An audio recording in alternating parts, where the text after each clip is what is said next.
Hi guys, இன்னைக்கு நம்ம பார்க்க போகிற படம் ஆர் பாயிண்ட். இது ஒரு டெரிஃபிக்கான கொரியன் ஹாரர் த்ரில்லர். வியட்நாம் வரப்போ அமெரிக்காவுக்கு சப்போர்ட்டாக கொரியா வாருக்கு போச்சு. அந்த மாதிரி வியட்நாமில் இருக்கிறப்ப ஒரு கொரியன் ஆர்மி காணாமல் போகுது. அந்த கொரியன் ஆர்மி கண்டுபிடிக்கிறதுக்காக இன்னொரு கொரியன் ஆர்மி போகுது. பட் இதுக்கப்புறம் அவங்க லைஃப்பில் என்ன நடந்துச்சு, நம்ம நினச்சி பார்க்கவே முடியாத அளவுக்கு அங்கே நடந்த சம்பவங்கள் என்ன, இதை சொல்லிட்டு ஒரு படம் தான் ஆர் பாயிண்ட். சீரியஸ்லி நான் ரீசெண்டாக பார்த்த ஒரு டெரிஃபிக்கான ஹாரர் மூவி. எனக்கு யூஸ்வலாக ஹாரர் மூவிஸ் அவ்வளோ பிடிக்கவே பிடிக்காது. பட் என்னையே ஸ்டன் ஆக்கின ஒரு மூவி தான் இந்த ஆர் பாயிண்ட் ஒரு மூவி. இது கிட்டத்தட்ட யாவரும் நல்ல படம் மாதிரி தான். இந்த படத்தில் பேயே காட்டவே மாட்டாங்க. பட் ஒவ்வொரு செகண்டும் நமக்குள்ள ஒரு பார்த்து வந்துட்டே இருக்கும். நிறைய சீன்லாம் நம்மளை அல்லோடு செய்யும். அந்தளவுக்கு ஒரு தரமான படம். சரி, இப்போ வாங்க ஆர் பாயிண்ட்டுங்கிற இந்த கதைக்குள்ளே போகலாம். படம் ஆரம்பிக்கிற காலகட்டம் 1972. ஃபஸ்ட்டு இந்த படம் நடக்கிற காலகட்டத்தை பற்றி தெரிஞ்சுக்கோம். அமெரிக்காவுக்கு வியட்நாமுக்கு ஒரு பெரிய போர் நடந்துச்சு. அப்போ அமெரிக்காவுக்கு சப்போர்ட்டாக கொரியாவும் அந்த வாழை கலந்துக்குச்சு. இதான் அந்த படம் நடக்கிற காலகட்டம். படத்தோட ஸ்டார்டிங்கு கொரியன்ஸ் தங்கியிருக்க ஒரு கேம்ப் அமைக்கிறாங்க. அங்கே பார்த்து ரேடியோவில் ஃப்ரீக்வன்ஸ் கிடைக்குது. ப்ளீஸ் எங்களை யாராவது காப்பாற்றுங்க, நாங்கள் இங்கே மாட்டிகிட்டு இருக்கோம், இங்கே இருக்க நரகத்தில் இருக்கிற மாதிரி இருக்குது, ப்ளீஸ் எங்களை காப்பாற்றி யாராவது வாங்கன்னு சொல்லிட்டு ஒரு ஃப்ரீக்வன்சி கேட்குது. இதை கேட்டு அந்த மிலிட்ரி கேம்பே ஆடி போயிருது. ஏன்னா இது சில வாரங்களுக்கு முன்னாடி காணாமல் போனதை நினச்சிட்டு இருந்த ஒரு டீம்லேருந்து கிடைக்கிற ஃப்ரீக்வன்சி. இதை பார்த்து எல்லாருக்கும் ஒரே ஆச்சரியமாக இருக்கும். என்னடா காணா போனால் திரும்ப மாட்டாங்களா, ஒன்றுமே புரியலன்னு சொல்லிட்டு அவங்க ஹெட் சொல்லுவாங்க. உடனே ஹெட்டும் ஒரு ரூம்குள்ளே போவார். பார்த்தா ஒரு செம்மையை அடிபட்டு மூஞ்சி ஃபுல்லாக பேண்டேஜாக இருக்கும். சொல்லப்போனால் 2-3 வாரங்களுக்கு முன்னாடி ஒரு டீம் ரெடி பண்ணி 6 பையன் இடத்துக்கு அனுப்பியிருப்பாங்க. பட் அங்கே போன யாருமே திரும்ப வரவே இல்லை, எல்லாம் காணா போயிட்டாங்க. இவன் ஒருத்தன் மட்டும்தான் கண்ணில் போடாமல் திரும்ப கிடச்சிருப்பான். இவனும் சொல்லியிருப்பானா என் டீம்மேட்ஸ்லாம் இறந்து போயிட்டாங்க. சொல்லப்போனால் வியட்நாம் மக்கள் கூட நம்மளை தாக்கலை, நம்ம வீரர்களே ஒருத்தர் சுட்டு கொண்டாங்க, இந்த மாதிரி சொல்லியிருந்திருப்பான். இப்போ அங்கேருந்து மெசேஜ் வந்தோடனே எங்களுக்கு ஒன்றும் புரியல. டேய் உண்மையை சொல்லு, உன் கூட இந்த ஃப்ரெண்ட்ஸு காணாமல் போனாங்களா இல்லை செத்து போயிட்டாங்களா? இப்போ அங்கே மெசேஜ் வச்சு சொல்கிறப்ப, சார் என் ஃப்ரெண்ட்ஸ் என் கண் முன்னாடி இறந்து போனாங்க, இந்த கையால் தான் அவங்க கழுத்துக்கு ஒவ்வொருத்தரோட டேக் எடுத்தேன், என் கண் முன்னாடி எல்லாம் செத்து போனாங்கன்னு சொல்லிட்டு அவன் மட்டும் அழுதுகிட்டே இருக்கான். இப்போ இந்த ஹெட்டுக்கு என்ன பண்ண தெரில, வேறு வழி இல்லை, இன்னொரு டீம் அனுப்பினு சொல்லிட்டு ஒரு டீம் ரெடி பண்ணிட்டு இருக்காங்க. கட் பண்ணால் இப்போ நம்ம ஹீரோ காமிக்கிறாங்க. நம்ம ஹீரோ ஒரு லெப்டினன்ட், ரொம்ப புத்திசாலியான ஒருத்தன். ஒரு வாட்டி ஒரு பாஸ்டர் சென்டருக்கு போவான். அப்போ யாரோ ஒருத்தர் பக்கத்து ரோடு ஷூட் பண்ணுற சவுண்ட் கேட்டிருக்கோம். இவன் வெளியே வந்து பார்க்குறப்ப ஒரு பொண்ணு க்ளீன் பண்ணுற மாதிரி வந்திருப்பா. அப்போ நைஸாக கையை விட்டு வாளிக்குள்ளே எடுக்கிற மாதிரி தெரிஞ்சிருக்கும். உடனே நம்ம ஹீரோ போட்டு தெரிஞ்சிருப்பான். பார்த்தா அந்த வாளிக்குள்ளே AK-47 வந்துருக்கும். நம்ம ஹீரோ ஃப்ரெண்டையும் கொள்றதுக்காக அந்த பொண்ணு வந்திருப்பா. அந்த ஃப்ரெண்டை அந்த பொண்ணு கொண்டுட்டா. நம்ம ஹீரோ கொள்ள வரப்ப நம்ம சுதாரிச்சிட்டான். இந்த மாதிரி ஸ்மார்ட்டான ஒருத்தன் தான் நம்ம ஹீரோ. அதனால் நம்ம ஹீரோ வந்து எட்டு கூப்பிட்டுருப்பாரு. இங்கே பாருங்கள் லெப்டினன்ட், உங்களுக்கு ஒரு டீம் இருக்குது, நீங்கள் எல்லோரும் சேர்ந்து அந்த 6 பயணிக்கிற இடத்துக்கு போகணும், காணா போன வீரர்களை நீங்கள் மீட்டு கொண்டு வரணும், புரியுதான்னு கேட்குறப்ப நம்ம ஹீரோ சேர்ந்து அங்கேருந்து கிளம்பி போகிறான். தென் அதுக்கடுத்து ஒரு டீமை மீட் பண்ணுறான். பார்த்தா 9 பேர் இந்த டீமில் இருக்காங்க. கூடவே ஒரு சர்ஜன் இருக்கார். இவரோட பேர் ஜின். சொல்லப்போனால் நம்ம ஹீரோவும் ஜின்னு தான் இந்த டீமுக்கு கேப்டன் மாதிரி. மொத்தம் 9 பேரோடு சேர்ந்து போட்டில் அங்கே கிளம்பி போகிறாங்க. ஒரு வேளை இந்த ஆர் பாயிண்ட்டுங்கிற தீவுக்கும் போயிடுறாங்க. அங்கே எல்லாருக்கும் ஒரே ஹாப்பியாக போச்சு. கேப்டன் நம்ம மிஷனுக்காக உள்ளே போகிறோம், நம்ம எல்லாம் சேர்ந்து குரூப் ஆஃப் ஃபோட்டோ எடுப்போம், பார்க்க அழகாக இருக்குன்னு சொல்கிறப்ப இவங்களும் சேர்ந்து ஃபோட்டோ எடுக்கிறாங்க. தென் அவங்க பாட்டு காட்டுக்குள்ளே அந்த டீம் தேடி போயிட்டே இருப்பாங்க. அப்போ ஆப்போசிட் சைடில் இருந்து யாரும் ஷூட் பண்ணுற மாதிரி இருக்குது. கண்டிப்பாக வியட்நாம் மக்களாக தான் இருக்கும். நம்மளும் ஷூட் பண்ணோன்னு சொல்லிட்டு இவங்களுக்கு பதில் ஷூட் பண்ணிட்டே இருக்காங்க. ஒரு கடத்துக்கு மேலே நம்ம செம கடுப்பாயிருது. ராக்கெட் லான்ச்சர் எடுத்து அந்த பக்கம் ஒரே போடு, அவ்வளோதான் அங்கே அடங்கிட்டாங்க. செத்து பேர்ப்பாயின்னு பார்க்குறப்ப எல்லோரும் இறந்து போயிட்டாங்க. பார்த்தா ஒரே ஒரு பொண்ணு மட்டும் பாதி உயிரில் இருப்பா. நம்ம ஹீரோப்ப இந்த பொண்ணை செக் பண்ணி பார்ப்பான். கையில் பார்த்தா ஒரு பிரேஸ்லெட் போட்டிருப்பா. அதில் பார்த்தா பெல்லாக இருக்கும். தென் அதுக்கடுத்து இந்த பொண்ணு நமக்கு தேவையில்லை, கொண்டுலான்னு சொல்கிறப்ப யாரும் கொள்ள மனசு இல்லை. சரி அதான் பாதி உயிர் போயிடுச்சுல, இன்னும் கொஞ்ச நேரத்தில் ரத்தத்தில் வந்து அவளை செத்து போயிடுவா, விட்டுட்டு வாங்கன்னு சொல்லிட்டு எல்லோரும் அங்கே நடந்து போயிட்டே இருக்காங்க. ஒருவேளை இந்த ஆர் பாயிண்டுடைய ஸ்டார்டிங் ஸ்டேஜ் வந்துருச்சு. அந்த இடத்துல பார்த்தா நிறைய கல்வெட்டுக்குள்ள இருக்கிற மாதிரி இருக்கும். அது ஃபுல்லாக வியட்நாம் லாங்குவேஜில் எழுதியிருக்கும். அங்கே இருக்க ஒருத்தனுக்கு அதை படிக்க தெரியும். என்னென்னு கேட்குறப்ப அவனு படித்து காமிக்கிறான். சொல்லப்போனால் 100 வருஷங்களுக்கு முன்னாடி சைனீஸ் வியட்நாம் மக்கள் மேலே போர்த்து வந்துருக்காங்க. அதில் 100கணக்கான வியட்நாம் மக்கள் இறந்து போயிருப்பாங்க. இறந்து போன வியட்நாம் மக்களை இங்கே இருக்கிற ஆறில் தான் போச்சுருந்துருக்காங்களா. அந்த இடத்துல ஒரு கோயிலும் கட்டியிருக்காங்கன்னு போட்டுருந்துருக்கோம். கூடவே ஒரு வார்னிங் மாதிரியும் போட்டிருக்கோம். உங்கள் கைகளில் ரத்தக்கரை பறிஞ்சிருந்தா அப்படின்னு சொல்லிட்டு ஸ்டாப் ஆகியிருந்திருக்கும். இதை பார்க்குற யாருக்கு ஒன்றும் புரியல. ஃபுல்லாக பாருன்னு சொல்கிறப்ப அவ்வளோதான் சார் இருக்குது, அதுக்கடுத்து எங்கே போச்சுன்னு தெரில, வேறு எங்கேயே தேடி போகணும்னு சொல்கிறப்ப எவனுக்கு நம்பிக்கை இருக்காது. ஏன்டா இந்த கல்லூட்டில் நம்பிட்டு இருக்கீங்களா, இங்கேருந்து போங்கடான்னு சொல்லிட்டு அந்த கல்லூட்டில் ஒன்றுக்கு வந்துட்டு இருக்கான். தென் அதுக்கடுத்து இந்த 9 பேர் அந்த காட்டுக்குள்ளே போயிட்டே இருப்பாங்க. அப்போ தான் மிஞ்சி போனேன் இன்னொன்று காமிப்பாங்க. இன்கேஸ் உங்கள் கையில் ரத்தக்காரை பதிஞ்சிருந்தா உள்ளே போகாதீங்க, அப்படி போனால் திரும்ப வர முடியாதுன்னு சொல்லிட்டு தான் அந்த கல்லை போட்டுருந்துருக்கோம். இப்போ அது தெரியாமல் இந்த 9 பேர் உள்ளே போகிறாங்க. கொஞ்சம் நேரத்தில் நைட்டு ஆயிடுது. ஆனால் ஒரு இடத்துல ரெஸ்ட் எடுக்கிறத தூங்கிட்டு இருப்பாங்க. தென் அதுக்கடுத்து இவங்க ஆஃபீஸ் கான்டாக்ட் பண்ணும்ல, அதுக்காக ஃபோன் எடுத்து பார்த்துட்டு இருந்தா சிக்னலே கிடைக்காது. சரி படுத்து தூங்குமேன்னு சொல்லி எல்லோரும் படுத்து தூங்கிறாங்க. கட் பண்ண அடுத்த நாள் காலை எழுந்துச்சு பார்ப்பாங்க. எந்திரிச்சு பார்த்தா இவங்களுக்கு ஒரு அதிசயம் இருக்கும். ஏன்னா இவங்களுக்கு முன்னாடி ஒரு பெரிய பில்டிங் இருக்குது. இதை பார்க்குறவங்களுக்கு ஒன்றுமே புரியல. ஏன்னா நைட்டு தூங்குறப்ப இவ்வளோ பெரிய பில்டிங் இவங்க பார்க்கவே இல்லை. எப்போ ஒரே நைட்டில் ஒரு பெரிய பில்டிங் வந்துன்னு சொல்லிட்டு ஒரே ஆச்சரியமாக போச்சு. போச்சு. சரி அப்படி உள்ள யார் இருக்குன்னு பார்ப்போம்னு சொல்லிட்டு மெதுவாக உள்ளே போய் பார்க்குறாங்க. பட் உள்ளே போய் பார்த்தா யார் இருக்க மாதிரி தெரில. பட் அந்த பில்டிங்கே ஒரே பாழடைஞ்சு போன மாதிரி இருக்குது. உடஞ்சி போனால் ஒரே ஒரு ரேடியோ மட்டும் இருக்குது. அதை தவிர அங்கே யார் இருக்கிற மாதிரி தெரில. இவங்க டீமுக்கு கரெக்டாக போச்சு. என் நைட்டில் தங்குறதுக்கு இடம் வேணும்ல, இதோ பர்ஃபெக்டாக இருக்கும். சரி நம்ம மிஷனை ஆரம்பிப்போம். காணாமல் போன ராணுவ வீரர்களும் சரௌண்டிங்கில் எங்கேயா தான் இருப்பாங்க. நம்ம டீமை பிரிஞ்சுக்கோம். நாங்கள் 5 பேர் தனியாகவும் நீங்கள் 4 பேர் தனியாக போங்க. எங்கெங்கே இருக்கான்னு தேடி பார்ப்போம்னு சொல்லிட்டு அந்த டீம் 2 பிரிஞ்சு போகுது. ஒரு டீமுக்கு நம்ம ஹீரோ ஹெட்டாகவும் இன்னொரு டீமுக்கு அந்த சர்ஜன் ஜின்னு ஒருத்தர் இருந்தால அவன் ஹெட்டாகவும் இருக்காங்க. இப்போ 2 பேரும் பிரிஞ்சு தனியாக போயிட்டுருக்காங்க. அந்த ஜின்னோட டீமில் ஒல்லியாக ஒருத்தர் இருப்பான். அவன் நம்ம ஜானு கொடுக்கும். அந்த ஜானுக்கு அவசரம் யூரின் வர ஆரம்பிக்குது. காய்ஸ் நீங்கள் முன்னாடி போயிட்டுருங்க, நான் யூரின் வரேன்னு சொல்லிட்டு அவனோட யூரின் நின்றுட்டு இருப்பான். இந்த டீம் முன்னாடி நடந்து போயிட்டே இருப்பாங்க. பார்த்தா பாதை 2 பிரியும். ரைட் சைடு ஒரு வழியும் லெஃப்ட் சைடு ஒரு வழியும் பிரியும். நம்ம ரைட் பக்கம் போகணும்னு சொல்லிட்டு அந்த 4 பேர் ரைட் பக்கம் போயிட்டு இருப்பாங்க. இப்போ யூரின் நின்றுருப்பாள். வந்து பார்த்தா டீமை காணோம். எங்கடா போனீங்கன்னு சொல்லிட்டு வந்து பார்த்தா வழி 2 பிரிஞ்சிருக்கு. சரி லெஃப்ட் பக்கம் தான் போயிருப்பாங்கன்னு நினச்சி இவன் லெஃப்ட் பக்கம் போகிறான். பார்த்தா அவன் டீமு முன்னாடி நடந்து போயிட்டுருக்கோம். ஏன்டா அதுக்குள்ள எவ்வளோ தூரம் வந்துட்டீங்களா? நான் தான் வெயிட் பண்ண சொன்னல. எவனா என்கிட்ட பேசுகிறான்னு சொன்னால் எவனும் பேச மாட்டாங்க. சொல்லப்போ முன்னாடி போகிறவங்க யாரோட பேசணும் எனக்கு தெரியவே தெரியாது. ஒருத்தர் ஹெல்மெட்டில் பார்த்தா எது எழுதி இருக்கும், ஜுங்ஸி நீ எனக்காக காத்துன்னு போட்டிருக்கோம். இதை பார்க்குற ஜானுக்கு ஒன்று புரியல. திடீர்னு பார்த்தா முன்னாடி போனவங்க அப்படி மண்டி போடி கீழே உட்காரங்க. ஜான் புரிஞ்சுக்கிறான்னா முன்னாடி டீம் இருக்கு போல, நம்மளும் குனிஞ்சுக்கணும்னு இவனு குனிஞ்சுக்கிறான். பார்த்து இவனை தவிர மற்றெல்லாம் காண போயிடுறாங்க. எஞ்சி போய் அந்த பவருக்குள்ளே பார்க்குறான். டே எங்கடா இங்கேருந்து ஆளே காணோம். எங்கடா அப்படின்னு சுற்றி பார்க்குறான். ஒரு பேர் இருக்குமா தெரில. ஆக்சுவலாக இவனை தவிர அந்த இடத்துல இருந்து எல்லாரும் பேய் போல. ஏன்னா இவன் தான் வேறு வழியில் வந்துட்டான்ல. அதனால் யாரும் இல்லாததை பார்த்து ஆளுக்கு அழுவிட ஆரம்பிச்சிருச்சு. ஐயோ என்னை யாராவது காப்பாற்றுன்னு சொல்லிட்டு ஆள் பயந்து ஓடிட்டு இருக்கான். கட் பண்ண இந்த பக்கம் நம்ம ஹீரோ டீம் அமைப்பாங்க. அவன் அந்த கார்டு சுற்றி பார்த்துருப்பாங்க. யார் கிடைக்கிற மாதிரி தெரில. திரும்ப ரூமுக்கு வந்துடும்னு சொல்லிட்டு ரூமுக்கு வந்திருப்பாங்க. அப்போ பார்த்து ஜிம்மோட டீமில் மெசேஜ் வரும். காய்ஸ் எங்கள் டீமில் அந்த ஒருத்தர் காணாமல் போயிட்டான். நாங்கள் பின்னாடி இருக்கிற அந்த கோயிலில் இருக்கோம். நீங்களும் அந்த இடத்துக்கு வாங்கன்னு சொல்கிறப்ப இவங்களுக்கு சேர்ந்து நாங்கள் போவாங்க. இப்போ 2 டீமும் திரும்ப ஒன்றா இருச்சு. பட் இவங்களுக்கு இருக்கிற ஆச்சரியம் என்னென்னா இந்த கோயிலில் யாரோ பற்றி வச்சுருந்துருக்காங்க. இதை பார்த்து எனக்கு ஒன்றுமே புரியல. ஏன்னா இவங்க பார்த்த வரைக்குமே இங்கே யாரும் நடமாட்டம் இருக்க மாதிரி தெரில. யார் பற்றி வச்சுருக்காங்கன்னு சொல்லிட்டு ஒரே ஆச்சரியமாக இருக்குது. அப்போ ஏதோ ஒரு ஓட்டைக்குள்ளே எவனோ இருக்கிற மாதிரி இருக்குது. வந்து பார்த்தா காணா போன ஜான் அங்கே தான் இருக்கான். அட பாவி இங்கே ஓடி நினைச்சிட்டியா, நீ காணாப்பட்டு எங்கே தேடிட்டு இருக்கோம், உள்ள வாடான்னு சொல்லிட்டு திரும்ப 9 பேர் அந்த ரூம்குள்ளே போயிடுறாங்க. டே ஜான் எங்கடா போய் தொலைஞ்ச, எதுக்கு பயமாக இருக்குன்னு கேட்குறப்ப அவன் நடந்தெல்லாம் சொல்லிட்டு இருக்கான். நான் இந்த மாதிரி ஒரு 4 பேரை பார்த்தேன், எல்லாம் வித்தியாசமாக இருந்தாங்க. திரும்ப 4 பேர் காணாமல் போயிட்டாங்க. பேயா இருக்குமான்னு சொல்கிறப்ப இதை பார்த்து எனக்கு கோவம் வருது. டேய் பேய் கதை சொல்லி இங்கே இருக்கிற பயமுறுத்தாதரா, உண்மையை சொல்லுன்னு சொல்கிறப்ப இல்லை சார் நான் உண்மையாக பார்த்தேன். அதில் ஒருத்தனோட ஹெல்மெட்டில் ஒரு பேர் எழுதிருந்துச்சு. ஒவ்வொருத்தனோட ஹெல்மெட்டை காட்டுங்கன்னு சொல்லிட்டு ஒருத்தர் ஹெல்மெட்டை பார்க்குறான். நான் பார்த்த ஹெல்மெட்டில் ஜுங்ஸோ எனக்காக வெயிட் பண்ணி போட்டுருந்துச்சு. அந்த ஹெல்மெட் யார் வச்சிருக்கான்னு சொல்லிட்டு ஒன்று தெரிய பார்த்துட்டு இருப்பான். பட் எதுலேயுமே அந்த மாதிரி ஹெல்மெட் இருக்க மாதிரி தெரில. திடீர்னு பார்த்தா ஒருத்தன் அந்த ஜான் கழுத்து பிடிச்சிருவான். ஆக்சுவலி இவன் தான் அந்த ஜுங்ஸோவே. ஃபஸ்ட்டு ஒரு டீம் வந்து இங்கே காணாமல் போயிருக்கும்ல, அந்த டீமில் அந்த ஒருத்தன் இவனோட க்ளோஸ் ஃப்ரெண்டு. இவன் பேரை தான் ஹெல்மெட்டில் எழுதி சொல்லியிருப்பானா. இதை கேட்டு இவனுக்கு ஒரு ஆச்சரியம் போச்சு. டேய் தேவையில்லாமல் என் பேர் சொல்லி இங்கே இருக்க யாரும் பயமுறுத்தாத. காணாமல் போனாலும் ஒருத்தன் என் ஃப்ரெண்டு தான் கூட, நான் அவன் கண்டுபிடிச்சி திருன்னு சொல்லிட்டு இவங்களாம் பேசிட்டு இருப்பாங்களா. திருன்னு பார்த்தா வெளியே ஹெலிகாப்டர் போகிற சத்தம் கேட்க ஆரம்பிக்குது.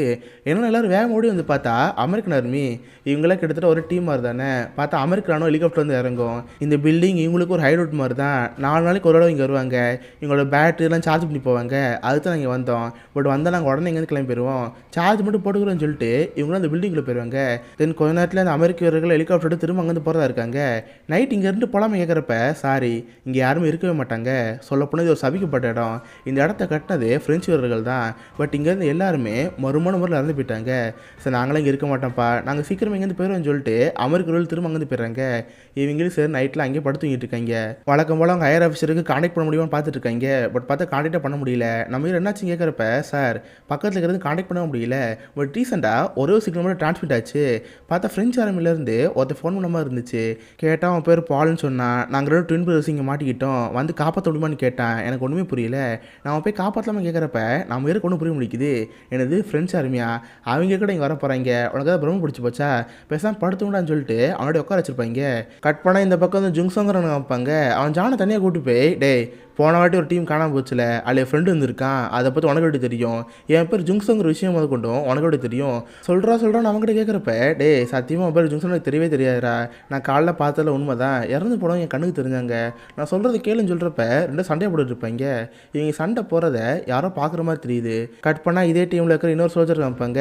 எனக்கு இந்த டெக்னாலஜியில் கொஞ்சம் இன்ட்ரெஸ்ட் இருந்திருக்கும். இவங்க ஃபஸ்ட் வருஷம் ரூமுக்கு வந்தப்போ ஒரு உடஞ்ச போய் ரெடி அடிச்சிருக்கும்ல, அதை சரி பண்ண முடியுதான்னு பார்ப்போம்னு சொல்லி சரி பண்ணி பார்ப்பான். பார்த்தா அந்த ரெடி ஒர்க் ஆரம்பிச்சிடும். இதை பார்த்து எல்லாரும் ஒரே ஹாப்பியாக போச்சு. ரேடியோவில் பாட்டு வர போட்டுட்டு இருப்பாங்க. இவங்க வேறு அப்படி போடுன்னு சொல்லிட்டு டான்ஸ் ஆடிட்டு இருப்பாங்க. திடீர்னு பார்த்தா அந்த ரேடியோவில் வந்து விதமாக சவுண்ட் வர ஆரம்பிக்குது. பார்த்தோன்னா ராணுவ வீரர்கள் கொடூரமாக கத்திரமாக சவுண்ட் கேட்க ஆரம்பிக்கும். நிறைய பேரை சுட்டு கொள்ற மாதிரிலாம் சவுண்ட் கேட்கும். இதை பார்க்குறவங்களாம் பயந்து போயிடுவாங்க. பட் நம்ம வீர எதுவும் கண்டுக்காம அந்த ரேடியோவில் இருக்கிற கேட்டே இருப்பான். அப்போ வெளியே செம இடிக்கிற மாதிரி இருக்கும். என்னடா நெட்டி பார்க்குறப்ப வெள்ளை கலர் ட்ரெஸ் போட ஒரு பொண்ணு தூரத்தில் எறிவா. இவ யாரும் உத்து பார்க்குறப்ப அந்த பொண்ணு காணாமல் போயிடுவா. இவனுக்கு இங்கே நடக்கிற விஷயம் பார்த்து ஒன்றுமே புரிய முடிக்குது. எதுவுமே கண்டுக்காம நைட்டு போய் படுத்து தூங்கிடுவான். கட் பண்ண அடுத்த நாள் காலை ஆயிரும். நம்ம ஹீரோக்கு அடுத்தது ஜின்னு சர்ஜன் இருக்கால, அவன் காலை எழுந்துச்சு வருவான். அப்போது சோல்ஜர் எழுந்துச்சு வந்து, சார் நம்ம டீமில் ஜோங்னு ஒருத்தர் இருந்தால அவனை காலிலேருந்து காணோம், எங்கே போனே தெரியலன்னு சொல்கிறப்ப, ஏன்டா கூட இருக்கிற ஃப்ரெண்டை பார்த்துக்க தெரியலையா, நீங்களே என்னடா வேலை பார்க்குறீங்கன்னு சொல்லிட்டு அவன் மூஞ்சிலே மிச்சிருவானா. இதை பார்த்து எனக்கு கடுப்பாயிரும். ஏன்டா நம்ம கூட இருக்கிறவன் காணாமப்பட்ட நம்மளாடா பொறுப்பு, ஏன்டா மூஞ்சில் மிச்சான்னு சொல்லிட்டு கண்ணாடி எடுத்து அவன் ஃபேஸை பார்த்துட்டு இருப்பான். திடீர்னு பார்த்தா ஃபேஸ் பார்க்குற கண்ணாடியில் லைட்டாக ஒரு பிளட் ட்ராப் விழும். எங்கேருந்து பிளட் ட்ராப் வரும்னு மேலே பார்த்தா சொத்துன்னு ஒரே அடி. பார்த்தா குடத்துலேருந்து ரத்தத்தை ஊற்றுன மாதிரி மூஞ்சி ஃபுல்லாக தெரிச்சிருக்கும். இதை பார்த்து எல்லோரும் கல் விட ஆரம்பிச்சிடும். அப்போ தான் அப்படியே கேமராவை மேலே கொண்டு போகிறாங்க. பார்த்தா காலைல ஜூன்னு ஒரு சோல்ஜர் காணாப்படம் வச்சுருப்பாங்களே, அவர் கழுத்தறுப்பட்ட நிலைமையில் தூக்கு போட்டிருப்பாங்க. இதை பார்த்து அங்கே இருக்கிற யாருக்கும் ஒன்றுமே புரியல. ஏன்னா இவங்கெல்லாம் ஒன்றா தான் இருந்தாங்க. நம்மளை தாண்டி யார் ஒருத்தர் எப்படி இங்கே வந்திருக்க முடியும்? அப்படி வரதா இருந்தாலும் கண்டிப்பாக வியட்நாம் வரதா இருக்கும். எப்படி இங்கே வந்திருப்பாங்கன்னு சொல்லிட்டு ஒன்றும் புரிய முடிக்குது. இறந்து போன சோல்ஜரோட பணத்தை எடுத்து ஒரு கவலை போட்டுருவாங்க. தென் அதுக்கடுத்து இங்கே இருக்க ரூம் பக்கத்தில் பின்னாடி ஒரு கோயில் இருக்குல்ல, அங்கே போய் பார்ப்போன்னு பார்த்தா இன்றைக்கி ஒரு பற்றி எரிஞ்சிட்டு இருக்கும். அப்படின்னா டெய்லியும் இங்கே ஒருத்த வந்துட்டே இருக்கான். காய்ஸ், இந்த இடம் சுற்றி வயர் செட் பண்ணுங்க, அடுத்த வாட்டி எவனா இந்த கோயிலுக்கு வரணும்னு நினச்சா கூட செத்து போயிடணும், புரியுதான்னு சொல்லி எல்லா இடத்துலையும் பாம்பு செட் பண்ணிடுவாங்க. தென் அதுக்கடுத்து வழக்கமாக லைட்டு போய் அவங்க ரூமில் தூங்கிடுவாங்க. இப்போ இங்கே சோல்ஜர் ஒருத்தர் இறந்து போயிட்டால, இதை அவங்க டீமுக்கு இன்ஃபார்ம் பண்ணி ஆகணும். அதனால் அவங்க ஆஃபீஸ் ரூம் கான்டாக்ட் பண்ணுறப்ப எப்படி ஒரு சீக்கிரம் கிடச்சிருச்சு. சார், நாங்கள் இது மாதிரி 10 பேர் இந்த டீமில் வந்தோம்ல, அப்போ எங்கள் டீமில் அந்த ஜுங்னு ஒருத்தன் இறந்து போயிட்டான், எப்படி இறந்தானே தெரியலன்னு சொல்கிறப்ப அங்கே ஆஃபீஸருக்கு ஒன்றுமே புரியல. என்னது 10 பேர் போனீங்களா? யோ, போகிறப்போ உங்கள் டீமில் 9 பேர் தான் போனீங்க, எதுவுமே ஞாபகம் கேட்குறப்ப, இல்லை சார் ஜுங்னு ஒரு சோல்ஜர் இறந்து போயிருக்காரு, அவர் போனதை நாங்கள் பார்த்துன்னு சொல்கிறப்ப, யோ உனக்கு இன்னும் பைத்தியம் முடிச்சிருச்சா? நீ சொல்கிற ஜுங்குங்கிற சோல்ஜர் நீ தேடி போகிற சோல்ஜரோட பேர். உங்களுக்கு முன்னாடி போய் ஒரு டீம் காணாமல் போயிருக்கும்ல, அதில் ஒருத்தன் ஜுங்குற ஒருத்தன். யோ உங்கள்கிட்ட பேச பிடிக்கல, பேசாமல் சர்ஜனுக்கிட்ட ஃபோன் கொடுன்னு சொல்கிறப்ப நம்ம வேறு குழந்தை வருது. அந்த கால் அப்படியே கட் பண்ணிடுறான். தென் மற்ற சோல்ஜர்லாம் நம்ம ஈரோட்ட வைப்பாங்க. லெப்டினன்ட் என்ன ஆச்சு, ஜுங்கோட சாவுக்கு என்ன சொன்னான்னு கேட்குறப்ப நம்ம இயற்கை ஒரு கேள்வி வர ஆரம்பிக்குது. கைஸ், நம்ம வரப்போ ஒரு ஃபோட்டோ எடுத்தோம்ல, அந்த ஃபோட்டோவை காட்டுங்கன்னு சொல்கிறப்ப இவங்க இந்த ஃபோட்டோ எடுத்து பார்ப்பாங்க. பார்த்தா அந்த ஃபோட்டோவில் 9 பேர் இருக்கிற மாதிரி இருக்கும். ஃபோட்டோ எடுத்தனோட சேர்த்து 10 பேர். பட் அவங்க டீம் அனுப்புனது வெறும் 9 பேர் தான். அப்புறம் நம்ம டீமில் ஜுங்குன்னு ஒருத்தன் வந்தான். இது எப்படி பாசிபிள் யாருக்கு ஒன்றும் புரியல. நம்ம அப்படியே படத்தை ரீவன் பண்ணி பார்த்தா இவங்க ஃபஸ்ட் வருஷம் தீவு வந்திருப்பாங்களே, பார்த்தா ஃபோட்டோ எடுக்கிறப்ப இருந்தது 8 பேர், ஃபோட்டோ எடுத்தனோட சேர்த்து 9 பேர் தான்.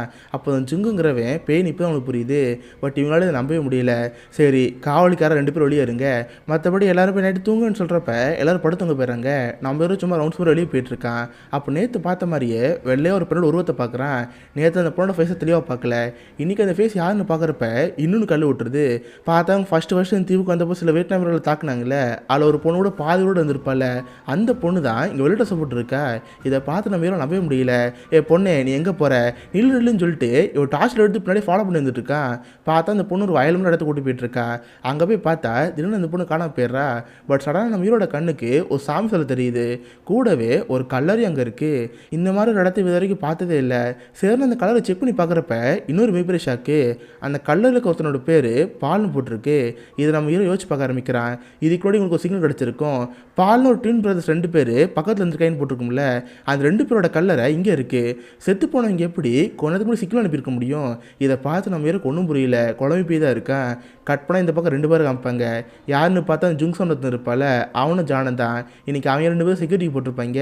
ஜுங்சன் வழக்கம் போல தான் ஜான்கிட்ட கேட்டே இருப்பான். டே, என் பேர் எப்பறம் உனக்கு தெரியும், நீ பார்த்தாலும் உண்மையை கேட்குறப்ப, ஆமாண்டா நான் பார்த்தது உண்மை தான்டா, சரி உங்கள்கிட்ட கேமரா இருக்குல்ல அதை குறான்னு சொல்லிட்டு அந்த கேமரா எடுத்து நோண்டிகிட்டு இருப்பான். தென் ஜுங்சோவுக்கு லைட்டை தூக்க வர மாதிரி இருக்குது. லைட்டை கண்ண மூடி படுத்து தூங்குறான். கோணங்கள் செஞ்சு பார்க்குறப்ப ஜான் வித்தியாசமாக இருக்க மாதிரி இருக்குது. டே ஜான், அந்த கேமரா என்கிட்ட குறா, என் கேமரா என்கிட்ட தடான்னு சொல்கிறப்ப அவன் தரமா தெரில. ஏன்டா நான் கேட்ட இருக்க தரமாட்டியா குர்றான்னு சொல்லிட்டு அவன் ஹெல்மெட்டில் அடி அடிக்கிறான். அந்த ஃபேஸை பார்த்து இவன் மறந்து போயிடுறான். ஏன்னா அங்கே இருக்கிறது ஜானே கிடையாது, இவன் இறந்து போய்ட்டு சொல்லிட்டு இருந்தால அவன் ஃப்ரெண்டு தான் அங்கே இருக்கான். இதை பார்த்து அவனால் நம்பவே முடியல. ஐயோ அவன் பேயின்னு சொல்லிட்டு அவன் மட்டும் ஓட ஆரம்பிக்கிறான். பார்த்தா பக்கத்தில் ஜானை காமிப்பாங்க. அவனுக்கு அவசரமாக டூ பாத்ரூம் வந்தோடனே அங்கே டூ பாத்ரூம் போயிட்டு இருக்கான். ஜுங்ஸோக்கு என்னாச்சு எதுக்கு இப்படி தலை தெறிக்க வரான்னு சொல்லிட்டு இவன் பின்னாடி ஃபாலோ பண்ணி போயிட்டு இருப்பான். பார்த்தா ஜுங்ஸ் அந்த கோயிலுக்கு தான் போவான். இறந்து போன ஃப்ரெண்டை பார்த்தோன்னே டேய் நீ எப்போ உயிரோட இருக்க இல்லை செத்துப்பீங்க வந்திருக்கேன்னு சொல்லிட்டு ஆள் ரொம்ப பக்கத்துலேயே தான் இருப்பான். கட் பண்ண இந்த பக்கம் மீதி இருக்கிற சோல்ஜர்ஸ் காமிப்பாங்க. அவங்களாம் ஒரு ரூமில் உட்காந்து பேசிட்டு இருப்பாங்க. சடனாக பாம்பு அடிக்க சவுண்ட் கேட்க ஆரம்பிக்கும். ஏன்னா பக்கத்தில் தான் இந்த கோயிலில் பாம்பு வச்சுருந்தாங்கல்ல, எவனோ மாட்டிட்டான்னு சொல்லிட்டு வேக வேகம் அங்கே போய் பார்க்குறாங்க. பார்த்தா மாட்டினதே இவங்க டீமில் ஒருத்தன் தான். டே ஜுங்ஸோ உனக்கு என்ன ஆச்சு என்னத்தை பார்த்து கேட்குறப்ப இல்லை நம்மளும் சாக போகிறோம் நான் இங்கேருந்து போக போகிறேன்னு சொல்லிட்டு ஆளங்க இறந்து போயிட்டேன். யாருக்கு ஒன்றும் புரியல. ஜான் தான் பயந்து போயிருக்கான். ஏன்னா இவங்க வரப்போ 10 பேரை வந்தாங்க. பட் அவங்க டீம் சொல்கிறது என்னன்னா போனதே 9 பேர் தான் சொல்கிறாங்க. சரி இந்த ஒரு ஆள் எப்படி இறந்து போயிட்டான். இப்போ பார்த்தா இவங்க கூட வந்து ஒருத்தர் இறந்து போயிட்டான். மீதி இருக்கிறது 8 பேர் தான். இது கண்டிப்பாக பேயோட வேலை தான். நம்ம இங்கேருந்து போகணுன்னு சொல்கிறப்ப அந்த ஜின்னு இருக்கால அவனுக்கு ரொம்ப கோவம் வரும். டேய் என்னடா பேயின்னு கதை விட்டுட்டு இருக்க, இங்கே அப்பெல்லாம் ஒன்றும் கிடையாது. வியட்நாம் வீரர்கள் பதுங்கின்னு தாக்கிட்டு இருக்காங்க. தேவையில்லாமல் பேயின்னு மற்றவங்களே பயமுறுத்தாதுன்னு சொல்லிட்டு அந்த ஜானை அமைதியாக்கிறவங்க. நைட் அப்படியே படுத்துங்கிறவங்க. கட் பண்ண அடுத்த நாள் திரும்ப அந்த ஆட்கள் தேடி ஆகணும்ல. இப்போ அவங்க டீமில் இருக்கிறது 8 பேர் மட்டும்தான். 5 பேர் தனியாக ஒரு டீமாகவும் 3 பேர் தனியாக ஒரு டீமாக போவோம். அரை மணி நேரத்துக்கு ஒரு தடவை இன்ஃபார்ம் பண்ணிட்டே இருப்போம். பிரிஞ்சு போங்கன்னு சொல்லிட்டு 2 டீமாக பிரிஞ்சு போகிறாங்க. ஒரு பக்கம் சர்ஜன் அவன் டீமில் அவனோட சேர்த்து 5 பேர் இருக்காங்க. இவங்கெல்லாம் அப்படியே போயிட்டே இருப்பாங்க. போகிற வழியில் பார்த்தா ஒரு லைட்டர் கீழே இருக்கும். அது யாரோடதுன்னு பார்த்தா நம்ம ஹீரோடது. நேற்று நம்ம ஹீரோ இந்த பக்கம் வந்தப்போ சுடுகாடு இருந்துச்சுல, இப்போ சுடுகாடே கிடையாது. இந்த லைட்டர் கீழே பார்த்தோன்னே அந்த ஜின்னுக்கு சந்தேகம் ஆரம்பிக்குது. இவன் நினைக்கிறானா எல்லாம் ஹீரோட வேலையாக இருக்கும். இங்கே இருக்க சோல்ஜர்ஸை ஏதோ பெயின் பயமுறுத்திட்டு இருக்கான். அவன் தான் ஏதோ திருமூல வேலை பார்க்குறதா இந்த சர்ஜன் நினச்சிட்டு இருக்கான். தென் அதுக்கு 5 பேர் போயிட்டே இருப்பாங்க. கொஞ்சம் ஒரு பொண்ணுக்கு அப்புறம் ஜின் டே நீங்கள் 4 பேர் இந்த பக்கம் போங்க நான் இந்த பக்கம் போகிறேன் ஏதாவது ஒன்று உடனே கொடுங்கன்னு சொல்கிறப்ப இவங்களும் சேர்ந்து புரிஞ்சு போகிறாங்க. கொஞ்ச நேரம் கழிச்சு அந்த சர்ஜன் ஜின் காணாமல் போயிடுறான். இது 4 பேருக்கு ஒன்றும் புரியல. எங்கடா நம்ம கூட அந்த கேப்டன் காணாமல் போயிட்டாரு, இப்போ நமக்கு என்ன பண்ணே தெரியலையே.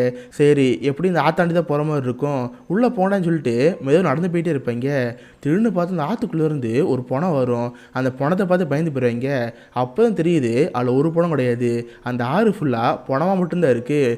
இதை பார்த்து அந்த 4 பேருக்கு கல் விட்டுருது. கட் பண்ண இந்த பக்கம் நம்ம ஹீரோ டீம் வைப்பாங்க. நம்ம ஹீரோட சேர்ந்து 3 பேர் இருப்பாங்க. இவங்க நடந்து போயிட்டே இருந்தால் அந்த காடே ஒரு வட்டம் மாதிரி தான் இருக்குது. திரும்ப திரும்ப ஒரு இடத்துக்கு தான் வராங்க. பார்த்தா இவங்க ஃபஸ்ட்டு ஒரு கல்விட பார்த்துருப்பாங்களே அந்த இடத்துல திரும்ப வந்திருக்காங்க. அடாச்சே இது என்ன இடம்டா திரும்ப ஒரு இடத்துக்கு வந்துருக்கோன்னு சொல்லிட்டு அப்போ அந்த கல்விட நல்லா பார்ப்பாங்க.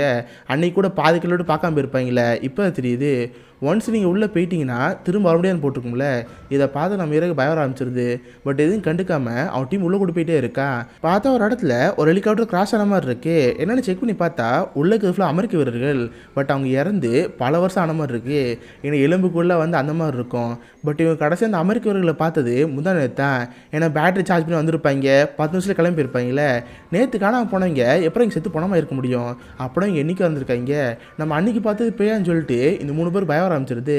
நம்ம ஹீரோ கிட்டத்தட்ட கன்ஃபார்ம் பண்ணிடுறான் இங்கே ஏதாவது அமௌண்ட்ஸும் விஷயம் இருக்குன்னு சொல்லிட்டு. அதனால் சீக்கிரம் இங்கேருந்து போகலாம் ட்ரை பண்ணுறான்.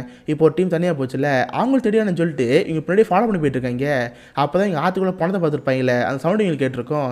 என்னாச்சுன்னு கேட்டுட்டு இங்கே ஆற்று பக்கம் போகிறப்ப இந்த பக்கம் தான் ஜான் இருக்கல அவன் தான் பயந்தவங்களையாச்சு பேய்தான் வருது நினச்சிட்டு அந்த பக்கம் காட்டுறதுன்னு சொல்ல ஆரம்பிக்கான். இதை நம்ம ஹீரோ டீம் எக்ஸ்பெக்ட் பண்ணியிருக்க மாட்டாங்க. அவங்க போட்டு கீழே குனிஞ்சு டெமுட்டா பசங்களா நாங்கள்டா வந்துட்டு இருக்கோம் கண்ணை ஆஃப் பண்ணுறா சொல்கிறப்ப அப்போ தான் ஜான் ஆஃப் பண்ணுறான்.